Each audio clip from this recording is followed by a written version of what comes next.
Hello students, welcome to my YouTube channel. দেখো, আজকে আমরা করব 21-এর কবিতার প্রশ্ন উত্তর। এখানে প্রথমেই একের দাগে কি বলেছে, এই কবিতায় কিছু চন্দ্রবিন্দু যুক্ত শব্দ ব্যবহৃত হয়েছে, যেমন কাঁপলো এবং দাঁড়িয়েছিলেন। প্রসঙ্গত দুই শব্দই ক্রিয়াপদ, ঠিক আছে। কাঁপা, দাঁড়ানো এগুলো সব কি ক্রিয়াপদ। চন্দ্রবিন্দু দিয়ে শুরু এমন 5টি অন্য ক্রিয়া ব্যবহার করে 5টি বাক্য লেখো। একটা দেওয়া হলো হাঁটা। আচ্ছা, আমরা তো কাঁপাও ব্যবহার করেছি।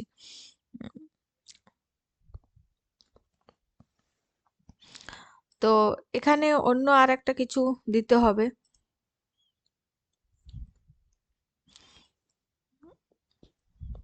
হাঁটা, ঝাঁপানো, কাঁদা, কাঁপা, আঁকা। আরো কিছু হতে পারে, ঠিক আছে। এর জায়গায় আর একটা কিছু লিখতে হবে। তো এখানে এগুলো দিয়ে বাক্য রচনাও করতে বলেছে। কি বলেছে, বাক্যে ব্যবহার করতে বলেছে। তো হাঁটা, সকালে হাঁটা শরীরের জন্য ভালো। ঝাঁপানো, বাচ্চারা লাফানো ঝাঁপানো করতে ভালোবাসে। কাঁদা, বাচ্চাটি ভ্যাঁ করে কাঁদছে। কাঁপা, কাঁপার জায়গায় অন্য একটা লিখবে। আঁকা, আঁকা হচ্ছে ছবি আঁকতে আমার খুব ভালো লাগে, ঠিক আছে। এরপরে এরপরটা কি দেখো, গুনগুন।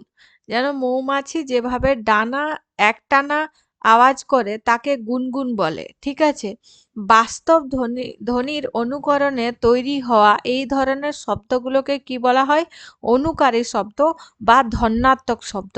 যেমন কল কল, ঝনঝন, বন বন, সনসন, ধূপধাপ। এই যে এইসব মানে শব্দগুলোকে কি বলা হয়, মানে যেগুলো যেমন আওয়াজ করে সেই ধরনেরই আমরা বলি, ঠিক আছে। তো এগুলোকে কি বলা হয়, ধ্বন্যাত্মক শব্দ। নিচে কয়েকটি ধ্বন্যাত্মক শব্দ শিখে নিতে পারবে। তাহলে দেখো, এই যে বাস্তব ধ্বনির অনুকরণে তৈরি হওয়া শব্দকে অনুকারী বা ধ্বন্যাত্মক শব্দ বলা হয়, ঠিক আছে। তাহলে এখানে পাখা, পাখা আছে, পাখা কেমন করে ঘুরে, বন বন করে ঘুরছে। মাছিটা ভন ভন করে উড়ছিল। হাওয়া, হাওয়া কি কেমন করে, সনসন করে বইছে। নদী চলছে কলকল করে। কাঁচের বাসনগুলো ঝনঝন করে ভেঙে গেল। বাজ পড়ল কড়কড় শব্দ করে। পটকা ফাটছিল দুমদাম করে। বৃষ্টি পড়ছিল ঝরঝর করে। কাগজটা ফরফর করে ছিঁড়ে গেল। কয়েকটা তাল পড়লো ধূপধাপ করে, ঠিক আছে। দেখো, এখানে পাখা বনবন করে ঘুরছে, মাছিটা ভনভন করে উড়ছিল, হাওয়া সনসন করে বইছে, নদী চলছে কলকল করে, কাচের বাসনগুলো ঝনঝন করে ভেঙে গেল, বাজ পড়লো কলকল শব্দ করে, পটকা ফাটছিল দুমদাম করে, আর বৃষ্টি পড়ছিল ঝরঝর করে, কাগজটা ফরফর করে ছিঁড়ে গেল, কয়েকটা তাল পড়লো ধূপধাপ করে, ঠিক আছে। এরপরে 3-এর দাগ কি বলছে, আমার মায়ের গাওয়া কত না গানের কলি। এখানে মায়ের গাওয়া শব্দবন্ধটি একটি বিশেষণের কাজ করছে। এরকম আরো অন্তত 5টি তৈরি করা আছে। একটি দেওয়া হলো মায়ের দেওয়া মোটা কাপড়। তাহলে মায়ের দেওয়া মোটা কাপড়, এখানে মায়ের দেওয়া, মায়ের কওয়া কথা যেন মনে থাকে। মায়ের কওয়া, মায়ের নেওয়া শাড়িটা খুব সুন্দর, নেওয়া। মায়ের যাওয়া হলো না, যাওয়া, মায়ের যাওয়া, মায়ের চাওয়া উদাস দৃষ্টি, ঠিক আছে। তো এই দেখো, এখানে মায়ের কি কি হলো, মায়ের দেওয়া, মায়ের কওয়া, মায়ের নেওয়া, মায়ের যাওয়া এবং মায়ের চাওয়া, এভাবে লেখা হলো। এরপরে 4-এর দাগ কি বলছে, বলছে নিচের বিশেষ্যগুলিকে বিশেষণে এবং বিশেষণগুলিকে বিশেষ্যে পরিবর্তে করে তারপর বাক্য রচনা করতে হবে, ঠিক আছে। সুর, সুরটা বিশেষ্য, এর বিশেষণ হচ্ছে সুরেলা। তাহলে সুরেলা দিয়ে বাক্য রচনা করতে হবে, তার গানের গলাটি খুব সুরেলা, ঠিক আছে। এবার আছে দেশ, দেশটি হচ্ছে বিশেষ্য, দেশের বিশেষণ কি হবে, দেশীয়। তাহলে দেশীয় পণ্য ক্রয় করা উচিত। এরপরে আছে মাঠ, মাঠ হচ্ছে বিশেষ্য পদ, তার বিশেষণ হচ্ছে মেঠো, মেঠো পথ ধরে অনেক দূরে যেতে হবে। এরপরে এরপরে আছে বন, ঠিক আছে। বনটা হয়ে যাচ্ছে বিশেষ্য, আর এর বিশেষণ হচ্ছে বনানী, সবুজ বনানীর সৌন্দর্য খুব ভালো লাগে। তা মিষ্টি, মিষ্টি হচ্ছে বিশেষ্য, আর এর বিশেষণ হচ্ছে মিষ্টতা, তার কথায় মিষ্টতা আছে। মুখর হচ্ছে বিশেষ্য পদ, আর এর বিশেষণ হচ্ছে মুখরতা। পাখির কলরবে চারিদিকের মুখরতা চরমে। ইতিহাস হচ্ছে বিশেষ্য পদ, ঐতিহাসিক হচ্ছে বিশেষণ। ঐতিহাসিক কাহিনী লেখা আছে ইতিহাসের পাতায়। ফুল হচ্ছে বিশেষ্য পদ, আর ফুলেল হচ্ছে এর বিশেষণ। বিশেষ অতিথিকে আমরা ফুলেল শুভেচ্ছা দিই, ঠিক আছে। ফুলেল মানে ফুল সহযোগে শুভেচ্ছা দেওয়াকে বলা হচ্ছে ফুলেল শুভেচ্ছা দেওয়া, ঠিক আছে। এরপরে আছে 5-এর দাগ, কি বলছে, রব শব্দটি একবার বিশেষ্য এবং একবার ক্রিয়া হিসাবে দুটি আলাদা বাক্যে ব্যবহার করতে হবে। বিশেষ্য হচ্ছে দেবতা, রব সবকিছু বিচার করেন, ঠিক আছে। রব হচ্ছে কলরব, মিছিলের রব উঠলো, তাহলে এটা হচ্ছে রব, রব করা বা রব ওঠা, এটা হচ্ছে ক্রিয়াপদ। কলি, সুর, পাল এই শব্দগুলি দুটি করে ভিন্ন অর্থে ব্যবহার করে আলাদা বাক্য লেখো। কলি হচ্ছে ফুলের কুড়ি, কলি হচ্ছে গানের অংশ, তাহলে গোলাপ কলিগুলি খুব সুন্দর। আর কলি হচ্ছে গানের অংশ, গানের কলিটি গাও। সুর হচ্ছে গানের স্বর, গানটির সুর অনেক সুন্দর। সুর হচ্ছে দেবতা, সুর ও অসুরের যুদ্ধে জয় হয় সুরের, ঠিক আছে। সুর অসুরের যুদ্ধ হয় সব সময়, অসুর আর সুর হচ্ছে দেবতা, দেবতা অসুরের যুদ্ধ হয়। এরপরে আছে পাল, পাল মানে হচ্ছে গোষ্ঠী, যেমন গরুর পাল চলেছে। আর আছে আর একটা পাল হচ্ছে নৌকা, নৌকার মধ্যে যে কাপড়ের তৈরি জিনিস থাকে তাকে বলা হয় পাল। নৌকোটি পাল তুলে দিয়েছে, ঠিক আছে। এগুলো আলাদা অর্থে ব্যবহার হলো। এরপরে 7-এর দাগ কি বলছে, মুখ শব্দটি 5টি আলাদা অর্থে ব্যবহার করে 5টি আলাদা বাক্য লেখা। মুখ দেখো শরীরের অংশ, আমরা মুখ দিয়ে খাবার খাই। মুখ হচ্ছে অগ্রভাগ, গুহাটির মুখ, যেমন সূচি মুখ, সূচের মুখকে বলা হয় সূচি মুখ, ঠিক আছে। গুহাটির মুখ খুঁজে পাওয়া মুশকিল। মুখ হচ্ছে অগ্রভাগ, যেখান দিয়ে গুহাতে প্রবেশ করা দরকার, গুহাদ্বার। মুখ হচ্ছে আরম্ভ, সুতোটির মুখ বের করতো, মানে সুতো পেঁচিয়ে থাকলে তার মুখ মানে তার অগ্রভাগ আরম্ভ। মুখ মানে দিক, বাড়ি মুখে রওনা দাও, এটা হচ্ছে বাড়ির দিকে, ঠিক আছে। তা আর মুখ হচ্ছে বাগ্মিতা, দজ্জাল মহিলাটির মুখ খুব বেশি, মানে বেশি কথা বলে, বেশি চেঁচায়। এরপর আছে শব্দার্থ। শব্দার্থ দেখো, রব, রব হচ্ছে শব্দ বা ধ্বনি। জারি, জারি বাংলার মুসলমানের পল্লী সঙ্গীত বিশেষ। আর পোহাইলো মানে শেষ হলো। সারি গান মাঝি মোল্লাদের গান, গান বিশেষ। কানন হচ্ছে উদ্যান বা বাগান। ভাটিহালি হচ্ছে মাঝি মোল্লাদের গান। কুসুমকলি মানে পুষ্পকলিকা বা ফুলের কুড়ি। মুর্শিদি, মুর্শিদি হচ্ছে বাস্তব বিষয়ক দেহতত্ত্বের গান। মন্ত্র হচ্ছে পবিত্র শব্দ বা বাক্য। গানের কলি হচ্ছে গানের চরণ বা পদ। কালবৈশাখী হচ্ছে চৈত্র বৈশাখ মাসে বিকালের ঝড় বৃষ্টি। কথকতা মানে পাঠ বা ব্যাখ্যা। মিছিল হলো শোভাযাত্রা। রাখাল হলো গোরক্ষক, গরু চড়ানো বা তত্ত্বাবধান যার কাজ। বিনিধান হচ্ছে জমা জলে জন্মানো এক প্রকার আউশ ধান, এই ধানের খই ভালো হয়। পাঠ হচ্ছে পঠন বা অধ্যয়ন করা, পাঠ্য বিশেষ, ঠিক আছে। এরপরে 8 কি বলছে, প্রত্যয় নির্ণয় করো। এগুলোর শব্দ তে কি হয় আছে ধাতু এবং প্রত্যয়, এগুলোর প্রত্যয় বের করতে হবে। কথকতা, কথক যুক্ত তা, তাহলে এখানে তা প্রত্যয় আছে। মুর্শিদি, মুর্শিদ যুক্ত ই প্রত্যয় আছে। মুখর, মুখ যোগ র, তাহলে এখানে র প্রত্যয়। পহা যুক্ত ইল প্রত্যয়। ভাটিয়ালি, ভাটিয়াল যোগ ই, তাহলে এখানে ই প্রত্যয় আছে। আর এগুলো হচ্ছে এর ধাতু। এরপরে আছে 9-এর দাগ, এখানে কারক বিভক্তি নির্ণয় করতে হবে। পাখি সব করে রব, তাহলে এখানে কে রব করছে, কে দিয়ে প্রশ্ন করছি তো উত্তর পাচ্ছি। তো পাখি হচ্ছে তা কর্তৃকারক, আর পাখির সঙ্গে এ ও মানে আর কিছু নেই, তো সেই জন্য এটা শূন্য বিভক্তি, বিভক্তি এখানে শূন্য। কাননে কুসুমকলি সকলি ফুটিল, কোথায়, কোন জায়গায়, তো কানন মানে বাগানে। বাগান আর এ আছে বাগানে, তার মানে জায়গা বোঝাচ্ছে, তো অধিকরণ কারক, আর এ আছে তো এ বিভক্তি, ঠিক আছে। তাই তো সহস্র পাখির কলতানে আজ দিগন্ত মুখর, তাহলে দিগন্ত, তাহলে কি দিয়ে প্রশ্ন করলে কি মুখর দিগন্ত আসছে, কর্মকারক, আর দিগন্ত শূন্য বিভক্তি, ঠিক আছে। এরপরে আছে তিনি বাংলা ভাষায় কথা বলতে বড় ভালোবাসেন। কি বলতে ভালোবাসেন, কথা। কি দিয়ে প্রশ্ন করলে উত্তর পাচ্ছি, তাই কর্মকারক, এবং কথা এর সঙ্গে কিছু যোগ নেই, তো শূন্য বিভক্তি। রাখাল গরুর পাল লয়ে যায় মাঠে, কে নিয়ে যায়, কে দিয়ে প্রশ্ন করলে উত্তর পাচ্ছি, তো সেই জন্য কর্তৃকারক, আর এখানে বিভক্তি নেই, তো সেই জন্য শূন্য বিভক্তি। ঠিক আছে। কোয়েশ্চেন নাম্বার 10, একটি দুটি বাক্যে উত্তর দাও। প্রথম কোয়েশ্চেনটি কি? পাখি সব করে রব উদ্ধৃতাংশটি কার লেখা, কোন কবিতার অংশ? কবিতাটি তার লেখা কোন বইতে রয়েছে? তাহলে পাখি সব করে রব উদ্ধৃতাংশটি মদনমোহন তর্কালঙ্কারের লেখা 3টি খণ্ডে সমাপ্ত শিশু শিক্ষা প্রথম ভাগ থেকে গৃহীত।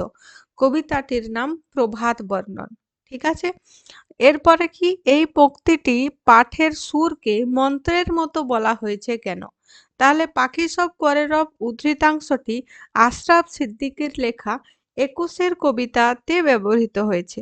এটি মদন মোহন তর্কালঙ্কারের প্রভাত বর্ণন কবিতা থেকে গৃহীত। পাঠশালাতে সমস্ত শিশুরা একসঙ্গে কবিতাটি আবৃত্তি করে, সুর করে আবৃত্তি করে, যেমন সুর করে যেন মন্ত্র পড়া হয়, ঠিক সেই রকম ভাবে আবৃত্তি করে, সেই জন্য এটাকে কি বলা হচ্ছে, সুর করে।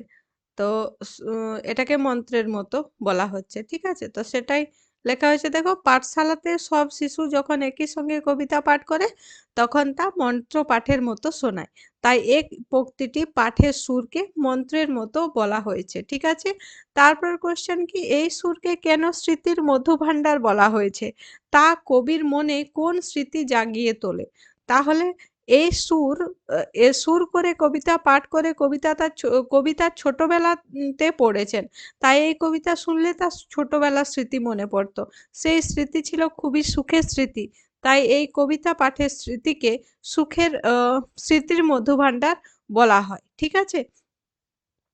তাহলে এরপরে এটাকে, এই কবিতাটাকে তার কি এই মানে এই স্মৃতি থেকে এখান থেকে তার কি স্মৃতি মনে পড়ে? এটি কবির মনে তার ছোটবেলার স্মৃতি জাগিয়ে তোলে। এরপরে 4 নম্বর কোয়েশ্চেন কি, সেই আমার দেশ মাঠ বন নদী 2 বঙ্গ মিলিয়ে 3টি অরণ্য ও 5টি নদীর নাম লেখো। তাহলে 3টি অরণ্য জলদাপাড়া, গরুমারা ও সুন্দরবন। সুন্দরবন কিন্তু এখানে মানে ভারতের মধ্যেও আছে, পশ্চিমবঙ্গের মধ্যেও আছে, আবার বাংলাদেশের মধ্যেও আছে। ঠিক আছে। 5টি নদীর নাম পদ্মা, তিস্তা, মহানন্দা, ভাগীরথী, তোরসা। আরো অনেক নদী আছে, তোমরা নিজের পছন্দ মতো লিখতে পারো। জলঢাকা, অনেক নদীর নাম আছে। ঠিক আছে।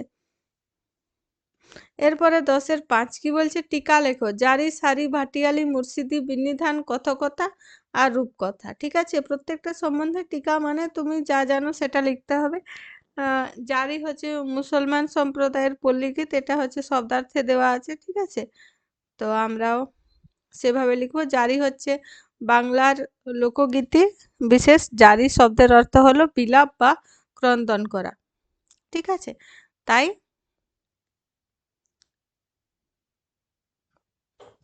এই শব্দটির উৎস মূল হলো ফরাসি ভাষা। ইসলামের রীতিতে ঐতিহ্যবাহী জনপ্রিয় গান হলো জারি গান। মহরমের দিন নৃত্য সহকারে এই গান পরিবেশন করা হয়। ঠিক আছে। জারি গান হলো। এরপরে সারি গান কি? সারি গান হলো বাংলার জনপ্রিয় লোকসঙ্গীত। নিজেদের শ্রম লাঘব করার জন্য মাঝিরা এবং শ্রমিকরা দলবদ্ধভাবে কাজ করার সময় এই গান গায়। সারিবদ্ধভাবে এই গান গাওয়া হয়, সেই জন্য এর নাম সারি গান। এরপরে আছে ভাটিয়ালি। ভাটিয়ালি কি? বাংলাদেশ হলো একটি নদী বেষ্টিত অঞ্চল, নদী বেষ্টিত দেশ। এখানে বেশিরভাগ কাজকর্ম নদীর মাধ্যমে হয়ে থাকে। ঠিক আছে।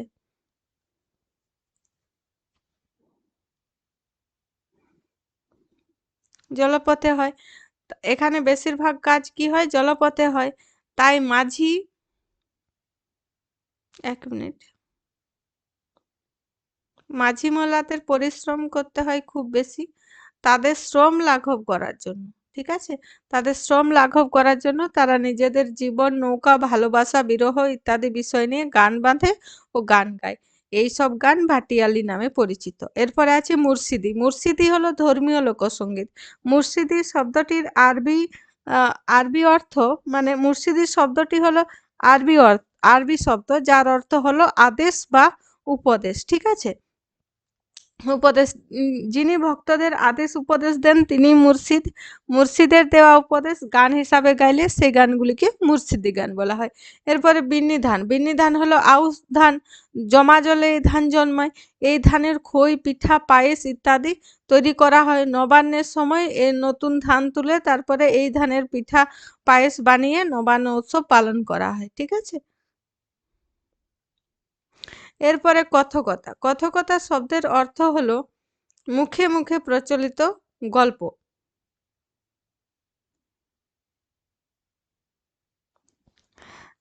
মুখে মুখে প্রচলিত গল্পকথা। কথকতা হলো লোকসঙ্গীতের লোকসংস্কৃতির অন্তর্গত। বাড়ির বড়রা ছোটদেরকে গল্প বলার মধ্যে দিয়ে এই সংস্কৃতি প্রচলিত আছে। আর রূপকথা কি? যে সমস্ত গল্পে রাজা রানী, পশু পাখি এবং কিছু কাল্পনিক জীবজন্তু যেমন সুখসারি, পক্ষীরাজ, ঘোড়া, রাক্ষস, খোকস ইত্যাদির কথা আছে, সেই সব গল্পকে আমরা কি বলি? রূপকথার গল্প। ঠিক আছে?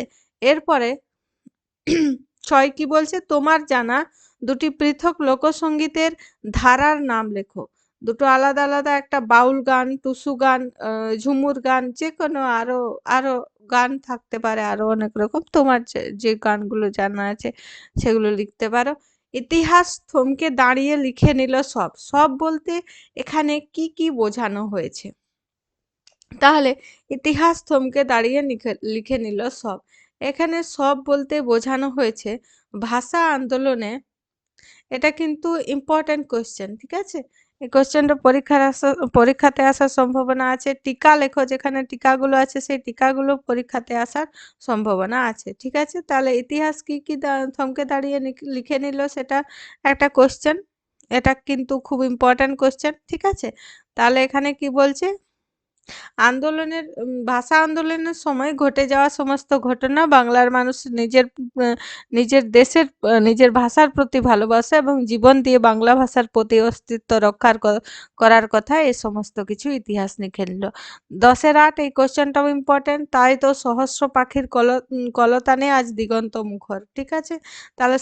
তাহলে এখানে সহস্র পাখি কাদের বলা হয়েছে? এখানে সহস্র আন্দোলনকারীদের বোঝানো হয়েছে, যারা এখনকার যারা মানে বাংলা ভাষায় কথা বলা মানুষ, সেই সমস্ত মানুষের কথা বলা হয়েছে। ঠিক আছে? তাহলে এখন এটা আমরা লিখতে পারি যে এখনকার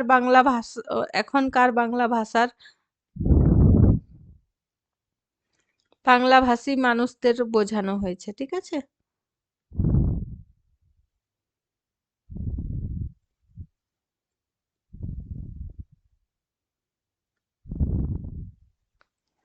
হ্যাঁ। এরপরে আছে 11, ব্যাখ্যা করো। কয়েকটি পাখি পড়ে গেল মাটিতে, ঝরে গেল, পড়ে গেল মাটিতে। এখানে ভাষা আন্দোলনকারীদের শহীদ হওয়ার কথা বর্ণনা করা হয়েছে। অনেকজন আন্দোলনকারীকে সহস্র পাখি বলা হয়েছে। তাদের আন্দোলনের স্বরকে পাখির কলতান বলা হয়েছে। এবং সেই আন্দোলনকারীদের উপর যখন পুলিশ গুলি চালায় এবং সেই গুলিতে যখন 5 জন মারা যায়, সেটা দিয়ে বোঝানো হয়েছে পড়ে গেল মাটিতে। কয়েকটি পাখি পড়ে গেল মাটিতে, ঝরে গেল, মানে তারা মারা গেল। ঠিক আছে? এবং কয়েকজন আন্দোলনকারী পড়ে যান এবং শহীদ হয়। এই ঘটনা বর্ণনা করতে কয়েকটি পাখি পড়ে গেল মাটিতে এই বাক্যটি ব্যবহার করা হয়েছে। সেই শোকে কালবৈশাখী ঝড় উঠলো আকাশে।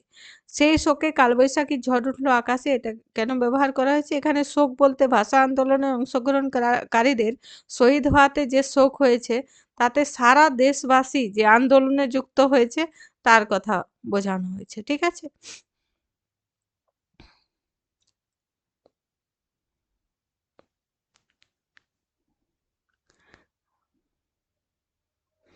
আর সেই শোকে সারা দেশবাসী আন্দোলনে সামিল হয়েছিল, সেই আন্দোলন বোঝাতে কালবৈশাখী ঝড় উপমাটি ব্যবহার করা হয়েছে এখানে। এরপরে কথায় কথায় কথকতা, কত রূপকথা।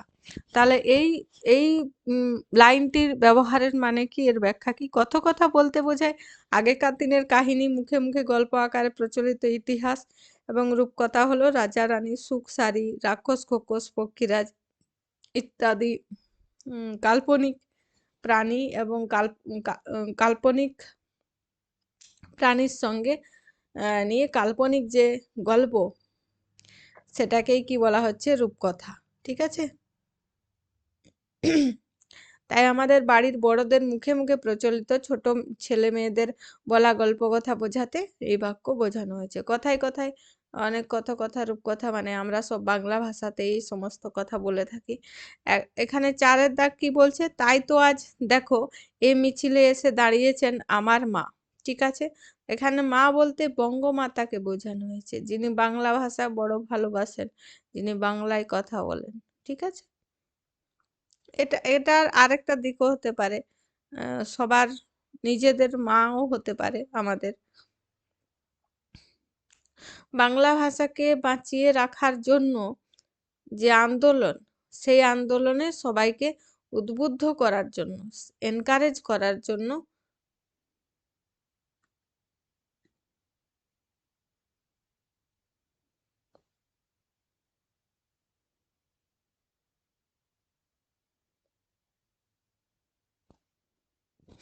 কাল্পনিক চোখে কবি দেখতে পেয়েছেন যেন বঙ্গমাতা এসে দাঁড়িয়েছেন সবার মাঝখানে। এরপরে ১২ দাগ, এখানে বলছে ৮-১০টি বাক্যে উত্তর দাও। এই কবিতায় পাখি শব্দের ব্যবহার কতখানি সার্থক হয়েছে তা কবিতার বিভিন্ন পংক্তি উদ্ধৃত করে আলোচনা করো। মানে পাখি এখানে কেন ব্যবহার করা হয়েছে? তাহলে প্রথমে ব্যবহার করা হয়েছে পাখি সব করে রব রাতি পোহাইল। এই পংক্তিটি ব্যবহার করে মধ্যে দিয়ে কি কবি কি বোঝাতে চেয়েছেন?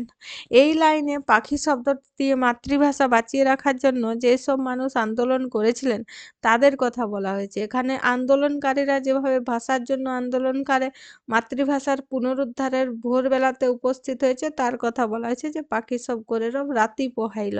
মানে উর্দু ভাষা তাদের উপর চাপিয়ে দেওয়ার জন্য, যে তাদের জীবনে যে রাত নেমে এসেছিল সেই রাত পোহালো, মানে ভোর হলো। ঠিক আছে?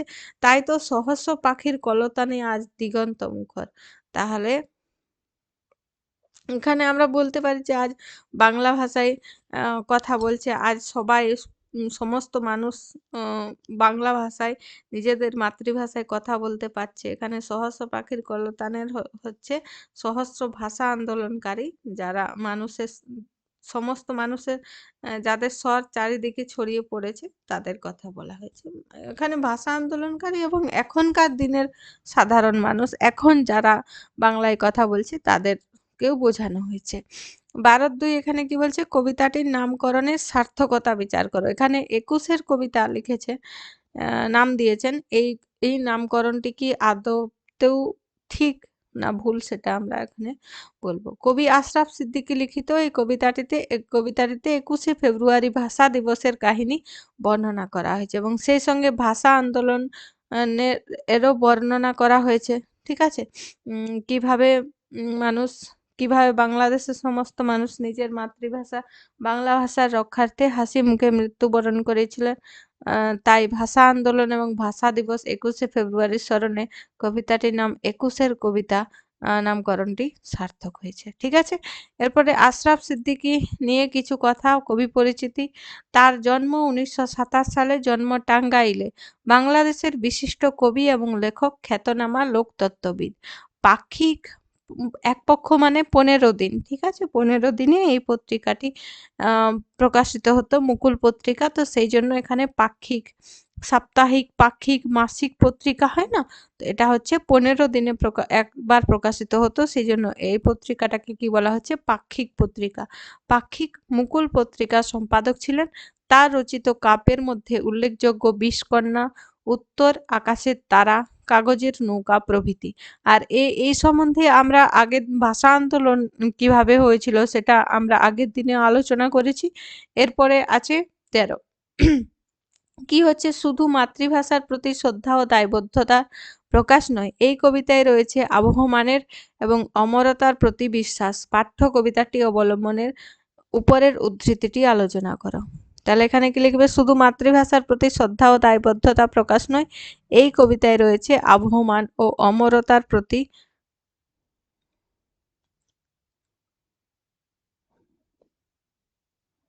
বিশ্বাস। তাহলে এটা তাৎপর্য কি? ২১-এর কবিতাটি কবি আশরাফ সিদ্দিকী রচিত। এই কবিতার পটভূমি হলো ভাষা আন্দোলন ও তার শহীদের প্রতি সম্মান প্রদান। এখানে পাখি সব করে রব রাতি পোহাইল কবিতার লাইনটির মধ্যে দিয়ে সমস্ত শিশুরা বাংলা ভাষার শিক্ষার কথা বোঝানো হয়েছে। আবহমান কালের সমস্ত শিশুর শিক্ষার মধ্যে আবহমান আবহমান অমরতা এবং মানে প্রত্যেকটি শিশুর জন্ম এবং তারপরে এই সমস্ত সুর করে পড়া, বাংলা ভাষা শেখা, সেইটার মধ্যে দিয়ে কি আবহমানতা প্রকাশ দেখা দিয়েছে। ঠিক আছে? তারপরে আছে 14 দাগ। মনে করো তুমি এমন কোনো জায়গায় দীর্ঘদিনের জন্য যেতে বাধ্য হয়েছো যেখানে কেউ তোমার মাতৃভাষা বোঝে না। নিজের ভাষায় কথা বলতে না পারার যন্ত্রণা জানিয়ে বন্ধুকে চিঠি লেখো। তাহলে তুমি মনে করো কোথাও গেছো, দিল্লি গেছো। তাহলে এখানে কিন্তু সেই দিল্লির ঠিকানা দিতে হবে আর পিন কোড মাস্ট। ঠিক আছে? এখানে তোমার নিজের ঠিকানা এগুলোতেও মার্কস আছে। এখানে সম্বোধন করতে হবে। ঠিক আছে? আর এটা হচ্ছে চিঠির প্রথম অংশ। তারপরে আসবে কিন্তু মূল অংশ, তারপরে আসবে শেষের অংশ। প্রথমেই জিজ্ঞাসা করবে কুশল সংবাদ জানানো, কেমন আছিস, অনেকদিন তোর চিঠি পাইনি, তাই চিঠি পাওয়া সত্ত্বর আমাকে চিঠি লিখে জানাস। এটা হলো প্রথম। ঠিক আছে? একদম প্রথমে কোন কুশল সংবাদ জানতে চাওয়া সেটা হচ্ছে চিঠির প্রথমে লিখতে হবে এবং মাঝের অংশ বা পরের অংশ লিখতে পারো, মানে শেষের অংশে দিতে পারো কুশল সংবাদ জানাটা, আর প্রথমে দিতে পারো সবাইকে প্রণাম জানানো। ঠিক আছে? তো তারপরে আসছে চিঠির মাঝের অংশ। আমার কিছু কাজের জন্য আমাকে দিল্লিতে আসতে হয়েছে, এখানে আমাকে 6 মাস থাকতে হবে। এই তো সবে 1 মাস হলো, এতেই হাঁপিয়ে উঠেছি। এখানে নিজের ভাষায় কথা বলার কাউকে পাই না। নিজের ভাষায় কথা না বলার কষ্ট যে কি তা আমি বুঝতে পারছি। তোর সঙ্গে চিঠিতে কথা বলে তাও একটু স্বস্তি পাচ্ছি। ঠিক আছে? তো এটা পর্যন্ত হলো। এখানে মূল বক্তব্য শেষ হয়ে গেল। এরপরে কিন্তু তোমাকে উম পরেরটাতে লিখতে হবে। এখানে লিখবে আমি ভালো আছি, তোদের কুশল সংবাদ জানাস। আজকে এ পর্যন্ত লিখছি, কাকু কাকিমাকে আমার প্রণাম জানাস ইতি। এখানে তোমার নিজের নাম লিখবে, তোমার তারপরে এখানে বন্ধুর নাম, ঠিকানা এবং অবশ্যই পিনকোড। ঠিক আছে? তো এগুলোর জন্য আলাদা আলাদা করে মার্কস আছে। যদি 5 দেয় তাও মানে সবগুলোতে আলাদা আলাদা মার্কস দেবে। তো সবগুলো লেখা কিন্তু অত্যন্ত দরকার, ইম্পর্টেন্ট। ঠিক আছে? মূল বক্তব্যটা যদি তোমার অন্যরকমও হয় তবুও তার মানে ঠিকানাগুলো এবং সম্বোধনগুলো ঠিক ভালো করে লিখতে হবে। ঠিক আছে? এরপরে পরেরটা কি বলছে, তোমার বিদ্যালয়ে আন্তর্জাতিক মাতৃভাষা দিবস কিভাবে পালিত হয় তা জানিয়ে প্রিয় বন্ধুকে চিঠি লিখো। তাহলে এখানে তোমার নাম এবং পিনকোড, এখানে কিন্তু তোমার গ্রামের তোমার নিজের ঠিকানা হবে। প্রিয় বন্ধু বান্ধবী। ঠিক আছে? এটা সম্বোধন হলো। এরপরে লিখবে আমি ভালো আছি, অনেকদিন তোমার চিঠি পাইনি, তোমরা কেমন আছো জানাবে। ব্যাস, লেখা হয়ে গেল। এরপরে মূল বক্তব্যে চলে আসবে। ঠিক আছে? কি করে তোমার এখানে পালন করা হয় তোমাদের স্কুলে? দেখো, প্রতি বছরের মতো এবছরও আমাদের স্কুলে 21শে ফেব্রুয়ারি ভাষা দিবস উদযাপন করা হবে। আমাদের শিক্ষক মহাশয় আমাদেরকে জানান নিজেদের মাতৃভাষা বাঁচাতে কিভাবে 3 জন কিশোর পুলিশের গুলির সম্মুখে, 3 জন বদলে এখানে 5 জন হবে। ঠিক আছে?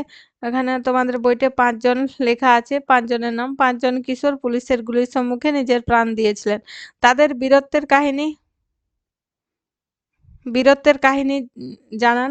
তারপর বাংলা ভাষাতে কিছু কবিতা আবৃত্তি, নাটক এবং গানের মাধ্যমে তাদের ভাষা শহীদদেরকে সম্মান জানানো হয়।